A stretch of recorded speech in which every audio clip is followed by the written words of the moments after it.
साबिक वज़ीर दाखिला शेख रशीद अहमद का कहना है कि मुल्क के लिए जिनकी इज्जत करना लाजिम है वो भी सवालिया निशान बनते जा रहे हैं। साम्राज्य के एजेंटों ने अपने मुफाद के लिए गंदी नाले की ईंटों को ताजमहल में सजा दिया।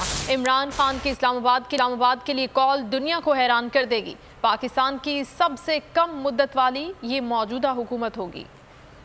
इमरान खान की इस्लामाबाद के लिए कॉल दुनिया को हैरान कर देगी। ऐसा सन्नाटे का रन पड़ेगा कि पाकिस्तान की सबसे कम मुद्दत वाली ये मौजूदा हुकूमत होगी। शेख रशीद अहमद ने मौजूदा हुकूमत से मुताल्लिक बड़ा दावा कर दिया। साबिक वफाकी वजीर ने ट्विटर में हुकूमत को हदफ तनकीद बनाया। लिखा, मुल्क के हालात गंभीर, परेशान कुन और तशवीशनाक होते जा रहे हैं। वो लोग जिन्हें जेलों में होना चाहिए था अब वो ओहदों पर तैनात हैं। उन्होंने कहा, मुल्क के लिए जिनकी इज्जत करना लाजिम है वो भी सवालिया निशान बनते जा रहे हैं। साम्राज्य के एजेंटों ने अपने मफाद के लिए गंदी नाली के ईंटों को ताजमहल में सजा दिया।